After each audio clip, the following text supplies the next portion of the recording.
Oke, selamat malam semuanya. Jadi di video kali ini kita akan melihat salah satu ciri-ciri broker retail yang ditunggangi bandar. Ditunggangi bandar. Dan ini kebetulan studi kasusnya ini pas banget di saham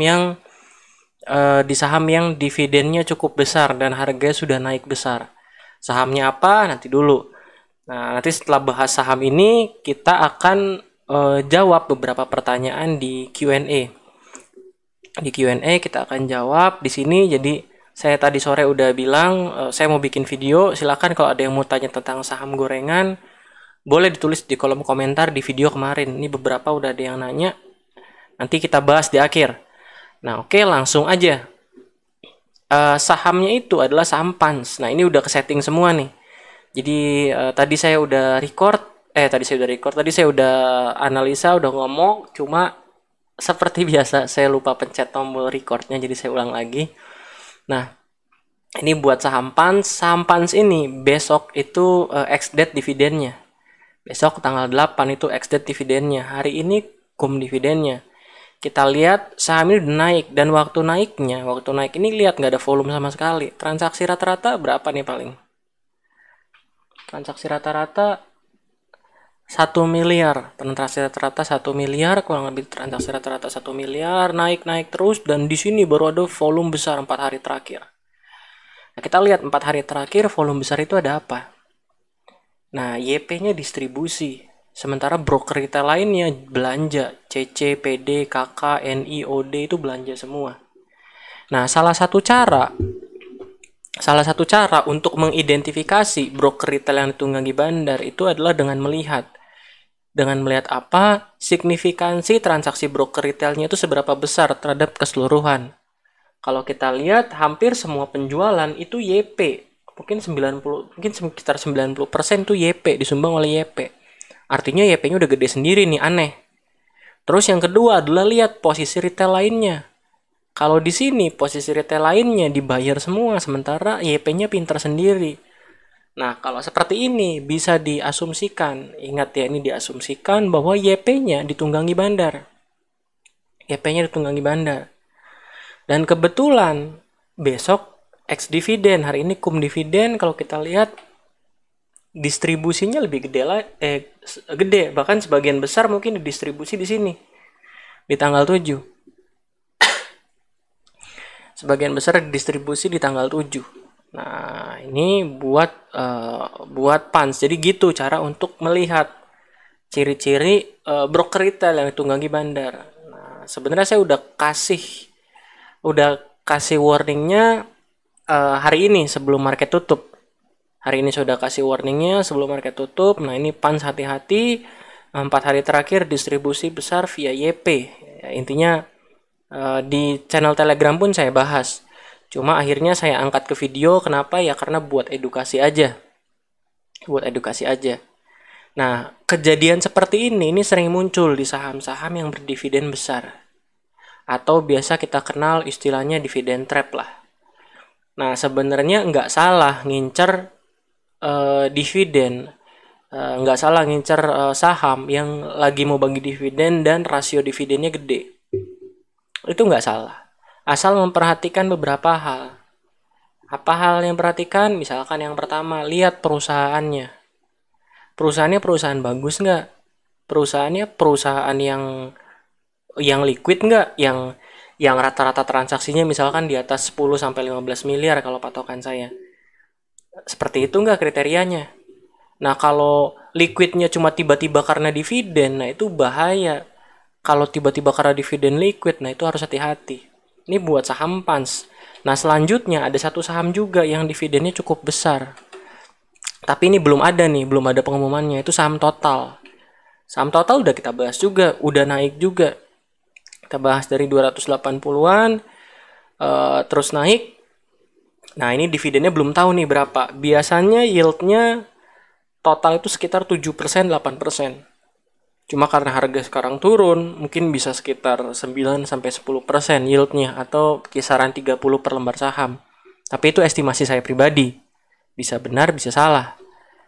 Nah, bisa benar bisa salah, tapi ini nih salah satu saham yang Bapak Ibu perlu cermati dan hati-hati kalau misalkan pengumuman dividen udah keluar dan ternyata harga sahamnya terbang. Seperti itu. Juga ada MPMX juga, sampai sekarang belum balik. Lihat, ini perusahaan baru liquid waktu mau bagi dividen. Sebelumnya nggak liquid, jadi hati-hati. Seperti itu. Oke, nah itu buat saham PANS dan masalah broker retail yang ditunggangi bandar. Semoga bermanfaat. Nah sekarang kita akan bahas Q&A di video tips analisa saham IPO, contoh kasus dan segala macam. Nah bagi yang belum nonton video silakan. Di video ini saya bahas mengenai gimana sih cara kita analisa saham IPO dari masa pre-IPO sampai pasca IPO-nya. Kurang lebih seperti itu. Silahkan ditonton aja. Nah ini saya short. Ini bukan pertanyaan, saya like aja, thank you. Boleh dibahas saham HRME dan TDPM. HRME ini coba kita lihat ya. Saya agak lupa, ini saham kalau nggak salah bandara udah jualan. Oh saham repo ini. Oh iya, HRME ini saham repo, saya pernah inget. Jadi dulu ini malah masuk salah satu list saham repo waktu saya masih ngajar di sebelah, masuk list saham repo dan harganya jatuh. Ya beginilah resiko saham repo, jatuh. Terus gimana saham ini? Kita lihat aja coba. Apakah ada secercah harapan di balik volume besar ini? 68. Ternyata di periode sini pun masih distribusi. Dari sini sampai sini pun masih distribusi. Jadi ini saham nggak menarik. Ini saham gak menarik, si HRM gak menarik, karena bandarnya pun gak kelihatan akumulasi, jadi masih jualan dan retail masih beli. Cuma ini perlu diketahui nih, kita kan udah lihat nih, HRME turun dari 150 ke 83 sekarang. Tapi nanti Bapak Ibu jangan heran kalau tiba-tiba HRME bisa rebound ke sini, bisa rebound satu kali, auto reject atas, atau bisa rebound di sini auto reject atas. Jangan heran, kenapa? Karena dalam setiap penurunan ada kenaikan. Buat apa? Ya buat supaya bapak-bapak, ibu-ibu ini ikut masuk. Kenapa? Karena kalau sahamnya turun terus, bandarnya nggak bisa jualan. Kalau sahamnya turun terus, sahamnya nggak menarik buat investor retail. Bandarnya nggak bisa jualan. Makanya biasanya dibuat naik dulu sekali, nanti diturunin lagi pelan-pelan. Gitu terus. Seperti itu. Jadi hati-hati aja. Contohnya di apa? Di saham tech hari ini. Di saham tech hari ini, nah ini sahamnya naik tinggi, tapi kalau kita lihat bandarnya jualan YP, CC, NI, PD, jadi retailnya belanja. Nah ini di grup sempat ada yang nanya, Pak Frans kenapa saham tech bisa naik puluhan persen? Lihat aja chartnya, dia udah turun puluhan persen juga. Wajar kalau dia naik puluhan persen buat mancing Bapak Ibu, buat mancing investor-investor retail lain. Wah ini saham mau rebound nih, mau reversal, beli taunya turun lagi. Seperti itu.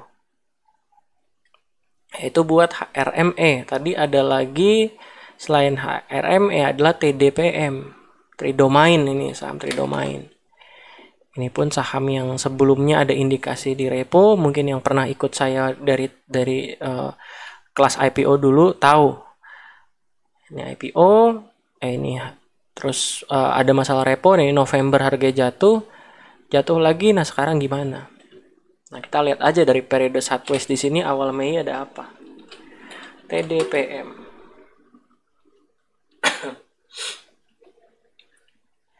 TDPM so far masih distribusi sih.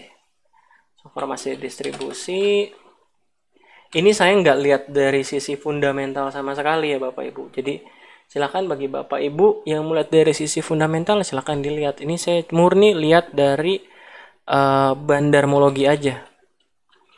Oke, saya lihat murni dari bandarmologi aja. So far masih distribusi buat TDPM. Ya TDPM masih belum menarik. Itu buat TDPM. Buat Pak Willy. Selanjutnya CARE. Apakah itu ciri-ciri indikasi saham repo? Saham CARE ini kayaknya pernah kita bahas. Franciscus Wiguna Repo. Nah, di video ini kita ngasih list saham IPO yang potensi repo. Jadi silakan diklik aja Diklik aja, ditonton, itu ada list-list saham IPO yang kita lihat potensi repo. Udah ada yang naik juga kok beberapa. Seperti itu. Kalau kita lihat sekilas aja coba. Kita lihat sekilas, nah ini saham repo udah jelas.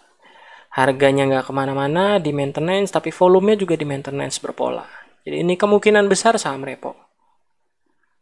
Terus mau tanya saham GGRP. GGRP ini saham yang cukup populer dulu waktu IPO. Gunung Bara, apa ya namanya, lupa. Coba kita lihat GGRP. GGRP. Iya, Gunung Raja Paksi. Saya ingat ada gunung-gunungnya. Ini dulu sempat cukup populer nih saham nih. Cukup populer. IPO 840, lembar sahamnya banyak. Ada convertible bond juga. Kita lihat aja GGRP dari awal IPO. Nah, kenapa saya narik dari awal IPO? Nah, silakan ditonton video ini, video tips akumulasi ini. Pasti ngerti kenapa saya tarik. GGRP retailnya beli sih. Retailnya beli, cuma masalahnya udah turun jauh banget ya GGRP ini. Coba lihat aja di masa sideways-nya gimana. Dari 1 Mei. Akumulasi sih, cuma kecil banget. Ini likuiditasnya kecil banget. GGRP ini likuiditasnya kecil banget. Hari ini aja cuma transaksi 2,8 juta. 2,8 juta. Jadi likuiditasnya kecil banget. Cuma kalau dibilang apakah bandara sudah untung, saya berani bilang belum. Kenapa? Karena kalau kita lihat dia IPO harga 800, total lot sekian juta lembar saham, tapi yang baru terdistribusi baru 70, baru 90, mungkin 100 ribu lah kalau lebih digabungin. Baru 100 ribu lot. Jadi ini saham bandarnya belum untung. Bandarnya belum untung. Apakah akan naik? Ya biasanya akan naiknya mudah, apalagi sahamnya nggak liquid. Naiknya biasanya gampang. GGRP kita lihat.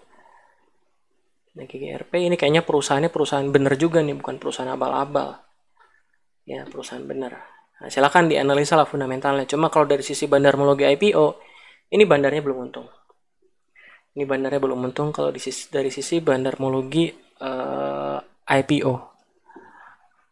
Oke, next. Untuk saya baru belajar saham. Thank you Pak Made. Thank you testimoninya. Pak, bagaimana mekanisme pembelian saham mau IPO kalau sekuritas nggak nawarin? Nah, ini buat cara beli saham IPO. Cara beli saham IPO itu ada dua. Satu, lewat underwriternya. Jadi kalau kita punya akun di underwriternya, itu ditawarin biasanya. Mau ikut book building nggak? Nah, itu kalau dengan syarat ya tadi punya akun di sekuritas tersebut.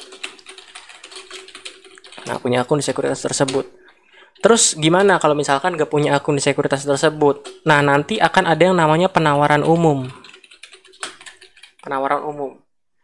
Nah, penawaran umum ini Bapak atau siapa nih? Pak pegawai ya, Bapak atau Ibu ini kita itu harus datang ke BAE namanya, Biro Administrasi Efek yang ditunjuk.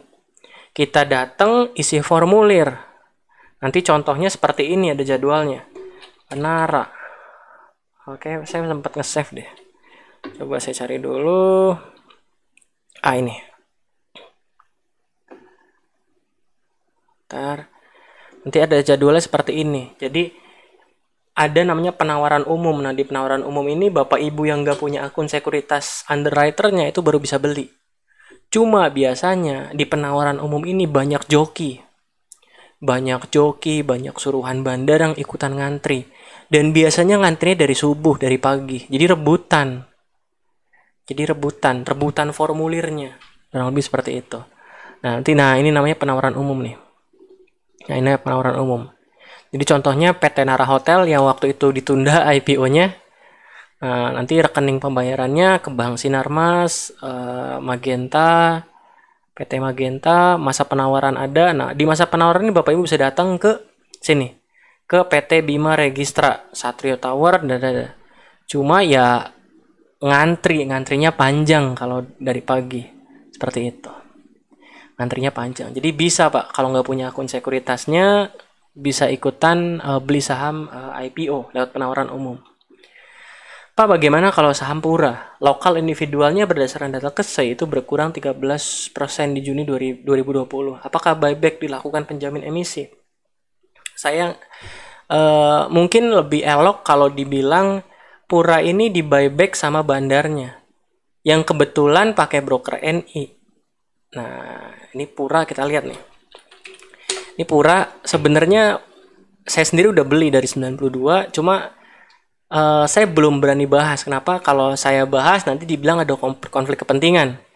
Ya kan? Jadi ada beberapa saham gorengan yang saya pegang, yang bandarnya masih akumulasi, tapi sengaja nggak saya bahas. Kenapa? Ya tadi, saya nggak mau ketika saya bahas, terus orang tahu saya beli, nanti dikira konflik kepentingan. Enggak. Jadi saham Pura udah naik juga, jadi saya bahas aja lah, no problem. Saya pun udah nggak punya, udah jualan. Pura, kita lihat. Nah, saham Pura ini saya waktu kemarin analisa dari sini. Kalau nggak salah dari bulan Juni deh. Cek aja dari bulan Juni. Nah, ini misalkan dari bulan Mei. Dari bulan Mei aja. Broker NI-nya itu beli 2 juta lot. Broker NI beli 2 juta lot. Kalau kita majuin periodenya pun sama. Broker NI-nya masih menguasai. Broker NI menguasai, sementara broker lainnya YP, CC, PD, KK itu di kolom seller semua, jualan semua. Jadi waktu di sini di tanggal berapa ya? Tanggal 3. Nah, di tanggal 3 ini saya waktu itu berani beli saham Pura dengan asumsi ini NI-nya bukan investor retail dan investor retail semua jualan, dan kalau dilihat waktu turun di sini pun volumenya nggak signifikan turunnya. Artinya ya turunnya bukan karena bandar ngeguyur. Dan kalau saya beli di 92 pun resikonya cuma sampai sini. Karena ketika nanti besoknya harganya turun di berapa nih? Di 90, ya saya jualan. Artinya di 89 mungkin cut loss. Tapi ternyata takdir berkata lain. Naik. Apakah ini buyback? Nggak tahu kalau saya bilang. Kalau saya berani ngomong, ya kalau saya ngomong nggak tahu ini buyback atau bukan. Cuma yang pasti broker NI-nya itu ditunggangi, Pak Tommy. Broker NI-nya ditunggangi, dan kalau lihat kenaikan Pura 2 hari terakhir pun 67. Itu ada NI lagi, ada AI lagi. Seperti itu.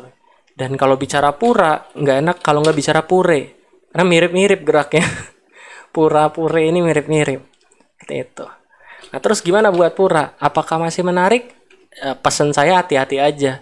Ini saham super volatil, cuma dari bandarmologi sih belum ada pertanda distribusi. Belum ada pertanda distribusi yang cukup besar, jadi mungkin masih bisa naik 1 kali 2 kali lagi.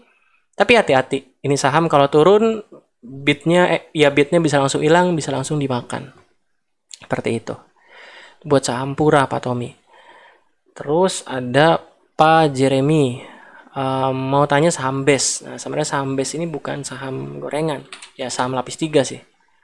Saya lebih expect ke yang IPO. Cuma coba kita lihat. Saham BES ini kita lihat aja sebulan terakhir, dari bulan Juni ada apa. Akumulasi sih. Saham BES ini akumulasi kok. Tapi sellernya juga sayangnya bukan retail. Sellernya broker asing juga. Ya sebenarnya ini saham udah murah juga sih. Nah, tinggal udah murah juga, tinggal atur risk reward ratio aja. Sepanjang bulan Juni masih akumulasi. Jadi ini saham ya tinggal ukur risk reward ratio aja, menariknya dari situ. Kalau saya sendiri kalau ditanya menarik enggak? Ya kalau saya mau pasang risk di sini ya menarik. Rewardnya di sini. Nah, Bapak Ibu silakan tentukan risk rewardnya di mana. Jangan ikut-ikutan saya. Cuma ini saham dari sudut pandang bandarmologi cukup oke, cukup menarik. Gitu ya, Pak. Buat saham Pure gimana? Pure. Tolong Pure. Pure kayaknya Pure nggak secantik Pura deh. Kita lihat aja. Pure. Ini waktu turun candle hitam gini panjang, bukan indikasi bagus. Saham Pure sayangnya nggak bernasib sama dengan Pura bandarmologinya. Oke. Nah iya, nggak bernasib sama. Jadi saham Pure ini nggak menarik. Beda sama saham Pura bandarmologinya kalau dilihat. Ini retailnya kompak semua, belanja, ini jualan semua, jadi saham Pura nggak menarik. Jadi beda nasib sama saham Pura. Pak boleh bahas saham Pura, retail beli tapi kok harga naik. Ya tadi, retailnya ditunggangi bandar. Jadi lebih paham IPO, thank you. Pegas bukan IPO, nanti kita bahas di lain kesempatan. CSMI. Nah ini mungkin pertanyaan terakhir karena lainnya udah dijawab semua. Pak Frans, bisa bahas CSMI kenapa dari tanggal 29 sampai 72 itu tidak ada pergerakan volume sama sekali? Ya berarti nggak ada yang transaksi, kecuali kalau suspend ya. CSMI. Oke, CSMI. Nah ini mungkin di sini maksud tadi ibu-ibu yang nanya. Ya maksud bapak atau ibu yang nanya tadi, di sini nggak ada volume sama sekali. Nah, kita harus lihat dulu di keterbukaan informasi di bursa. Di bursa ini suspensi atau bukan? Kita ketik aja CSMI. Nggak ada, berarti ini memang nggak ada transaksi. Murni nggak ada transaksi, bukan disuspend. Kalau kita lihat CSMI transaksi hari ini berapa nih? Ini lemot banget. IndiHome. Transaksi hari ini 43.000. Kecil banget. Ini saham kecil banget. Likuiditasnya. Transaksi rata-rata cuma 11 juta. 20 hari terakhir 11 juta. Dan sahamnya kayak gini. Ya, apa tadi pertanyaannya? Sampai lupa pertanyaannya apa. Apakah saham ini sudah direpo atau memang dikunci? Ya bukan direpo, bukan dikunci. Simply mungkin belum digarap bandar. Atau simply memang ya nggak liquid aja. Nggak liquid biasanya memang belum digarap bandar. Belum ada project lah di sahamnya. Oke, itu udah terjawab harusnya. Terus pertanyaan selanjutnya, bagaimana saham Dada? Turun terus tapi 2 hari mulai naik cuma pelan dan hanya beberapa 1-4 poin. Apakah ini juga repo? Nah, saham Dada ini banyak yang nanya nih. Saham Dada ini sebenarnya dari 150 kita udah warning di grup. Nah, ini sekilas retailnya belanja semua. Nah, ini memang beberapa hari terakhir ada transaksi aneh di saham Dada. Terkesannya seperti transaksi repo. Dan dari volumenya sih sepertinya ada kemungkinan, cuma menurut saya pribadi sih masih belum kuat. Kenapa? Karena biasanya kalau saham repo itu yang transaksi itu bukan broker retail kanan kiri, yang transaksi broker aneh. Cuma kalau kita lihat Dada aja, misalkan dari bulan Juli itu lebih ke retailnya yang cukup aktif beli jualan juga. Jadi hati-hati aja. Nah, contohnya kayak gini nih. Jadi di saham turun tuh jangan heran kalau tiba-tiba sahamnya 1 hari naik. Naiknya buat apa ya? Buat turun lagi. Jadi saham Dada, apakah prospeknya lantas jadi jelek nggak bisa naik? Enggak. Pasti akan ada saatnya dia naik 1 kali, naik tinggi, naik puluhan persen, itu pasti akan. Tapi pertanyaannya kapan? Dan itu biasanya cuma buat mancing doang. Kecuali kalau dalam kenaikan tersebut ada akumulasi yang super besar. Kayak di salah satu saham IPO yang sempat saya bahas di grup. Nah, saya nggak akan bahas di sini karena saya pegang sahamnya, jadi nanti dikira konflik kepentingan. Cuma saham Dada enggak menarik. Dan apakah repo? Belum bisa dipastikan. Dari volume iya, tapi dari broker yang bertransaksi tidak mencerminkan akan di repo sih. Seperti itu. Terus selanjutnya saham uang. Hari ini ada pergerakan saat market baru open, tapi lot sell dan buy-nya sama. Apa itu maksud? Mungkin bid price-nya sama karena auto reject atas. Jika sudah boleh beli sekarang atau tunggu turun. Kita lihat aja uang. Salah. Uang ya memang belum dikasih keluar. Nanti biasanya dikasih keluarnya udah 2-3 kali auto reject atas, 4 kali auto reject atas baru dikasih keluar. Boleh masuk atau enggak? Kalau saya lebih baik tunggu dulu waktu gemboknya udah dibuka, lihat broker summary-nya seperti apa. Kalau broker summary-nya retail yang banyak beli, ya lebih baik skip dulu.